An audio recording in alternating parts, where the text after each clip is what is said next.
حضرت عبداللہ بن عمر رضی اللہ تعالیٰ عنہ صحابی رسول ہیں، فرماتے ہیں کہ جب قیامت قائم ہوگی، اب میں اس حدیث کی تشریح بیان کر رہا ہوں، جب قیامت قائم ہوگی تو حضرت آدم صفی اللہ عرش کے قریب سائے میں ایک وسیع میدان میں ٹھہرے ہوں گے، وہ دیکھ رہے ہوں گے، ان کے سر پر سبز کپڑا ہوگا اور وہ اپنی اولاد میں سے ہر اس شخص کو دیکھ رہے ہوں گے جو جنت میں داخل ہو رہا ہوگا، اور اس شخص کو بھی دیکھ رہے ہوں گے جو دوزخ کی طرف جا رہا ہوگا۔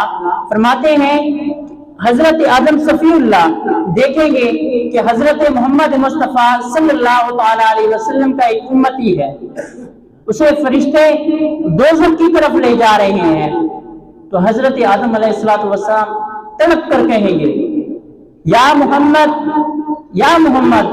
حضرت محمد مصطفیٰ صلی اللہ علیہ وسلم فرمائیں گے یا اے ابو البشر حکم فرمائیں، کیا کہنا چاہتے ہیں؟ تو حضرت آدم صفی اللہ فرمائیں گے فرشتے آپ کے امتی کو دوزخ کی طرف لے جا رہے ہوں گے۔ قربان جائیے میرے رحیم آقا، کریم آقا، مہربان آقا صلی اللہ علیہ وسلم تڑپ کر ان کے پیچھے جائیں گے، تیز رفتار کے ساتھ ان فرشتوں کے پیچھے جائیں گے اور ان فرشتوں کو کہیں گے اے میرے رب کے فرشتوں ٹھہرو، اس بندے کو، میرے امتی کو کس طرف لے جا رہے ہوگے؟ وہ کہیں گے کہ ہمیں اللہ تبارک و تعالیٰ کی طرف سے حکم ملا ہے، ہم اس حکم کی تکمیل کے لیے اسے دوزخ کی طرف لے جا رہے ہیں۔ وہ نہیں رکیں گے، جب وہ نہیں رکیں گے تو آقا کریم علیہ السلام روایت میں آتا ہے کہ اپنی داڑھی مبارک کو پکڑ کر آسمان کی طرف نگاہ اٹھائیں گے اور کہیں گے اے رب عز و جل، کیا تو نے مجھ سے وعدہ نہ فرمایا تھا کہ تو مجھے میری امت کے بارے میں رسوا نہ کرے گا؟ عرش سے آواز آئے گی اے فرشتوں، محمد صلی اللہ علیہ وسلم کے امتی کو یہاں پر روک دو۔ اسی اسنا میں، اسی وقت میں حضور نبی اکرم صلی اللہ علیہ وسلم آئیں گے اور آپ کریم علیہ السلام اپنی جھولی میں سے ایک پرچی اٹھائیں گے اور اس کے میزان عمل کے جو نیکیوں والا پلڑا ہے اس میں رکھ دیں گے۔ جب وہ رکھیں گے تو دیکھا جائے گا کہ نیکیوں کا پلڑا برائیوں کے پلڑے سے بھاری ہو جائے گا۔ عرش سے آواز آئے گی یہ شخص کامیاب ہو گیا، یہ شخص فلاح پا گیا، اب اسے جنت میں لے جاؤ۔ وہ شخص بڑا حیران ہوگا جس کے نام اعمال میں حضور اکرم صلی اللہ علیہ وسلم نے وہ پرچی رکھی ہوگی، اور وہ سوچے گا اتنا مہربان، اتنا کریم، آخر یہ پرسنالٹی، یہ شخصیت ہے کون جس کا اللہ تبارک و تعالیٰ کے ہاں اتنا مقام ہے؟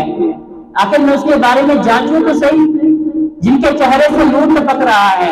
تو وہ بولیں گے، کہیں گے رب کے فرشتوں رکو، مجھے جاننے دو کہ یہ کون ہے۔ تو وہ حضور اکرم صلی اللہ علیہ وسلم سے فرمائیں گے اے کریم انسان، آپ بتا تو دیں کہ آپ ہیں کون؟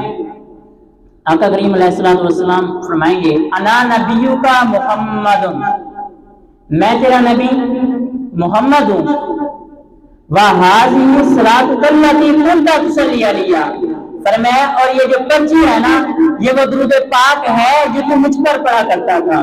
اب اس ایک درود پاک کی برکت سے اس کے نام اعمال میں نیکیوں کا پلڑا اتنا بھاری ہو گیا، تو جب حضور کا نام آتا ہے یا پھر حضور پر درود پاک پڑھنے کے بارے میں کہا جاتا ہے تو ہم کنجوس کیوں بنتے ہیں؟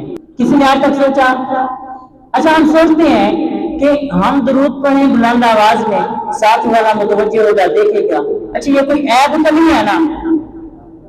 جو کہا جاتا ہے نا صلو علی الحبیب، حضور اکرم صلی اللہ علیہ وسلم کی ذات پر درود پاک پڑھو، یہ حکم ہے۔